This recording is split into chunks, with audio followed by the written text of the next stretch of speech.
চৈতির কুকীর্তির কথা জেনে রেগে গেল সাক্ষ্যর মা। সম্পূর্ণ জানতে ভিডিওটিতে একটি লাইক করে দেখতে থাকো। গল্পের শুরুতেই দেখা যায় যে চৈতি বারবার করে বলেছিল যে সে নাকি এই কুকীর্তিটা করেনি। আসলেই ঝিলকে ফাঁসানোর চেষ্টা করেছিল চৈতি, আর সেটা প্রমাণ সমেত পেয়ে গেছে সাক্ষ্য। তখনই সাক্ষ্য বাড়িতে এসে ঝিলের সাথে কথা বলতে থাকে। সাক্ষ্যর মা তখন বলে, তুমি আমাকে কি বললে সাক্ষ্য কথাটা? সাক্ষ্য বলেছিল ঝিল আর সাক্ষ্যর মাঝখানে কোনো মিডিলম্যান যেন না থাকে। মিডিলম্যান থাকলেই সমস্যা বাড়ে, আর এই সমস্যা কিছুতেই কাটে না। তখনই সাক্ষ্যর মা বলে, তুমি আমাকে বললে আমি তোমাদের সম্পর্কের মিডিলম্যান হয়েছি। কি করে পারলে এই কথাটা বলতে? কেন এই সমস্ত কথা বলছো তুমি? সাক্ষ্য তখন বলে, আমি কি কিছু ভুল বলেছি? যা বলার সেটা একদম ঠিক কথাই বলেছি। বারবার আমাদের সম্পর্কের মাঝখানে কেউ চলে আসছে, আর তার জন্য আমরা অনেক বড় বিপদে পড়ছি, যেটা আমাদের একদমই ভালো লাগছে না। ঝিলকে বলে, ঝিল আমি তোমার সাথে অনেক বড় অন্যায় করেছি, প্লিজ তুমি আমাকে ক্ষমা করে দাও, আর কখনোই এরকম অন্যায় হবে না। তখনই ঝিল বলে, তুমি আগেও আমাকে এই কথাগুলো বলেছো, আর এখনও আবার এই সমস্ত কথাগুলো বলছো। এই কথাগুলো বারবার বলে কি লাভ আছে বলো তো? যখনই সিচুয়েশন অন্যরকম হবে তখনই তুমি আবার আমাকে ভুল বুঝবে। সেই জন্যই বলছি এসব বলার আর কোনো দরকার নেই। কিন্তু ঝিল বারবার করেই একটা কথা ক্লিয়ার করে দেয় যে সাক্ষ্য যতবারই ভুল বুঝুক না কেন ঝিল তাতে কিছুই মনে করবে না, কারণ ঝিল কোনো অন্যায় করেনি। এরপর সাক্ষ্যর বাবা বলে, সাক্ষ্য কি হয়েছে একটু খুলে বল না, তাহলেই তো ক্লিয়ার হয়ে যায়। তখনই সাক্ষ্য বলে, তুমি কি জানো মা যে এই কাজটা ঠিক কে করেছে? এই কাজটা করেছে চৈতি। চৈতি নিজে ইচ্ছে করে পুলিশের কাছে নিজের বক্তব্য পেশ করেছে যাতে ঝিলকে সে ফাঁসাতে পারে, আর আমাকে হ্যারাস করেছে। মানে বুঝতে পারছো যে চৈতি কত বড় অন্যায় করেছে? তারপরেও চৈতি তোমার চোখের মণি হয়ে রয়েছে। এবার বলো এ বিষয়ে তুমি কি বলতে চাও? তখনই সাক্ষ্যর বাবা বলে, জানতাম ঝিল কখনোই এরকম করতে পারে না। ঝিলের ওপর সেই বিশ্বাস আর ভরসা আমার আগের থেকেই ছিল, কিন্তু এইবারের কিছু মানুষ তো এখনো পর্যন্ত ঝিলকে চিনে উঠতে পারেনি। তারা দেখুক তাদের ভালোবাসার মানুষ আমার ছেলেকে ঠিক কিভাবে খারাপ করছে। অন্যদিকে চৈতি এসে বলে, বিশ্বাস করো আন্টি, আমি এরকম কিছু করতে চাইনি, এটা আমাকে ঝিল বলেছিল, আর ঝিলের কথা আমি ফেলতে পারিনি। ঝিল তখন বলে, চৈতি ম্যাডাম আর কত মিথ্যে কথা বলবেন? আপনি যতই মিথ্যে বলুন না কেন তাতে আমার কিছুই যায় আসে না। আসলেই আপনি সাক্ষ্যবাবুকে এখনও চাইছেন, তার জন্য আমাকে সরাতে এই সমস্ত কাজবাজ করছেন, তাই তো? এমনিতেও আর কয়েকদিন পরে আপনি সাক্ষ্যবাবুকে নিজের করে পেয়ে যাবেন, কারণ আমি এই জায়গা থেকে আর সাক্ষ্যবাবুর জীবন থেকে দু জায়গা থেকেই আমি সরে যাব। তখনই সাক্ষ্য বলে, না ঝিল তুমি কেন সরবে? ভুল তো আমি করেছি, আমি তোমার কাছে ক্ষমা চাইছি, তুমি প্লিজ আমাকে আর একটা বারের জন্য সুযোগ দাও। আমি আর কখনোই তোমাকে ভুল বুঝবো না, শুধু আর একটি বার আমার এই সুযোগটা চাই, দেখো আমি সব ঠিক করে দেব। কিন্তু ঝিল তখন বলে, বারবার আপনাকে সুযোগ দেব আর বারবার সেই বাহানায় আপনি আমাকে ভুল বুঝবেন, আমাকে কথায় কথায় বস্তির মেয়ে বলবেন, সেটা আমি কেন মেনে নেব বলুন তো? আপনি তো সব কিছু জেনেই আমাকে বিয়ে করেছিলেন, তারপরেও বলছেন যে আমি নাকি অন্যায় করেছি, আমি ঠকিয়েছি। এরপর ভ্রমর এসে বলে, দেখো ঝিল আমি বুঝতে পারছি যে দাদা ভাইয়ের সাথে তোমার একটা ভুল বোঝাবুঝি তৈরি হয়েছে, কিন্তু আমিও বিশ্বাস করি যে তুমি এসব কাজ করতে পারো না।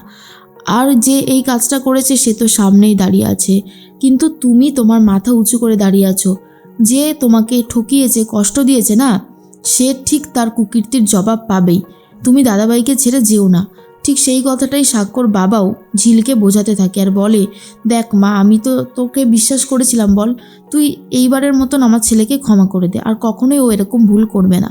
এরপরেই চৈতি তখন বুঝতে পেরে যায় যে চৈতিকে আর কেউ বিশ্বাস করছে না, আর সাক্ষ্যর মাও চৈতির কথা পাত্তা দেয় না, কারণ চৈতি যেই কাজটা করেছে সেটা বুঝতে পেরে রেগে যায়। ঝিল তো ঘরে চলে যায়। সাক্ষ্য তখন বলে, ঝিল তুমি কি এখনও আমার উপর রেগে আছো? বিশ্বাস করো আমি আর কখনোই এরকম ভুল করব না। তোমাকেই আমার ভরসা করার বেশি দরকার ছিল, আর সেই জায়গাটাতে আমি তোমাকে অবিশ্বাস করে আমি নিজের ভুলটা বুঝতে পেরে গেছি। প্লিজ তুমি আমাকে ক্ষমা করে দাও।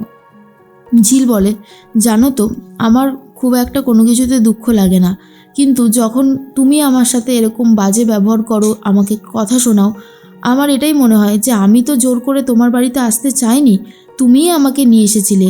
তুমি বলেছিলে তুমি আমাকে ভালোবাসো, যাকে ভালোবাসো তার প্রতি যদি বিশ্বাস ভরসা না থাকে তাহলে তুমি কেমন ভালোবাসো? আর এই প্রশ্নটাই না আমাকে বারবার করে কুরে কুরে খাচ্ছে। যে তুমি আদৌ আমাকে ভালোবাসো তো? যদি তুমি আমাকে মন থেকে ভালোবাসতে তাহলে তো তোমার আগে আমাকেই বিশ্বাস করার কথা ছিল। এরপর সাক্ষ্য বলে, আসলে পুলিশ অফিসাররা যে এরকম ভুল করবে সেটা আমি বুঝতে পারিনি, আর চৈতিও যে এখানে একটা নোংরা গেম খেলবে সেটা আমার আগেই বোঝা উচিত ছিল, কিন্তু আমার ভুল হয়েছে। ঠিক আছে, আমি তো ক্ষমা চাইছি বলো। এরপর সাক্ষ্যকে তখন ঝিল বলে, ঠিক আছে আমি তোমাকে এবারের মতন ক্ষমা করে দিলাম। আগের বার তো দিরাগমনে সেভাবে তুমি যাওনি, এবছর যাবে? মা কিন্তু অপেক্ষা করে বসে আছে। তখন সাক্ষ্য বলে, নিশ্চয়ই যাব, কেন যাব না, এবারে তো সব কিছু নিয়ম মেনেই হয়েছে, আর নিয়ম মেনেই সব কিছু হবে। ঝিল বলে, জানো আমি পুরুষদেরকে একদমই সহ্য করতে পারতাম না। এরপর তখনই সাক্ষ্য বলে, সব পুরুষ মানুষ তো এক হয় না। এরপরেই ঝিল বলে, আমি যখন ছোটবেলা থেকে বড় হলাম তখন দেখতাম যে আমার বাবা ঠিক আমার মায়ের ওপর কতটা অত্যাচার করত। আর আমার খুব কষ্ট হতো যে কেন আমার বাবা আমার মাকে এত কষ্ট দেয়, এত অত্যাচার করে। তারপর বড় হয়ে বুঝতে পারলাম আমার বাবা আমার মাকে নয়, ভালোবাসে ওই মেনকা মাসিকে। তারপর বুঝতে পারছো যে আমার জন্য এটা কতটা কষ্টের। এরপর যখন আমার দিদির বিয়ে হলো সুমনদার সাথে, সেখানেও আমার দিদি ঘর সংসার করতে পারলো না। তারপর কি করে আর ভরসা করি বলো তো?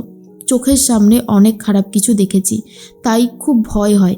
এরপর সাক্ষ্য বলে, সব পুরুষ মানুষ যেমন এক না, সেরকম আমিও অন্যদের মতো নই। আমি তোমার অবস্থাটা বুঝি, তোমাকে ভালোবাসি, সারাটা জীবন তোমার সাথেই থাকবো। শুধু তুমি আমাকে একটু একটু ভরসা দিও। আসলে আমি ভুল করেছি সেটা বলতে কোনো লজ্জা নেই, আর এই ভুলটা করতে আমাকে বাধ্য করেছে আমাদের ওই চৈতি। ও যদি আমার বন্ধু না হতো না, আমি ওকে এই বাড়ি থেকে বার করে দিতাম, আর ও এরকম করার সাহসও পেত না। তখন চৈতির কথা ভেবেই ঝিল বলে, চৈতি ম্যাডাম না আপনাকে খুব ভালোবাসে, যখন আপনাকে পাচ্ছে না তখন রাগে এইসব কাজগুলো করছে, কিন্তু এটা কি একদমই ঠিক হচ্ছে বলুন তো? ওনাকে যত আপনি দেখাবেন তত বেশি উনি রাগ করবে, আর আমাদের সম্পর্কের মাঝখানে এসে সম্পর্কটাকে ভাঙার চেষ্টা করবে। সেই জন্যই আমি বলছি সাক্ষ্যবাবু, আমাদেরকে কিন্তু খুব ভালোভাবে সাবধানে পথ চলতে হবে, না হলে এরকম সমস্যা জীবনে বারবার আসবে, যেখান থেকে আমরা কোনোভাবেই রিকভারি করে উঠতে পারবো না। কিন্তু সাক্ষ্য বলে, যা হবার তো হয়ে গেছে, এরপরে আর চৈতি কোনো রকমের কলকাঠি নাড়তে পারবে না, সেই সমস্ত রাস্তা আমি বন্ধ করে দেবো, এই আমি তোমাকে কথা দিলাম। তখনই ঝিল অনেকটা ভরসা পায় আর বুঝতে পারে যে সাক্ষ্য যখন কথা দিয়েছে তখন নিশ্চয়ই সেই কথা রাখার চেষ্টা করবে। অন্যদিকে চৈতি ভাবে, আমি তোদেরকে কোনোভাবে সুখে শান্তিতে থাকতে দেব না রে সাক্ষ্য, তার জন্য আমাদেরকে যা যা করতে হয় আমি সবটাই করব, কিন্তু আমি তোদেরকে ভালোভাবে থাকতে দেব না, সব রকমভাবে চেষ্টা করব তোদের সংসারটা ভাঙার। কিন্তু সাক্ষ্যও ঠিক করে এবারে আর ঝিলকে সে ভুল বুঝবে না।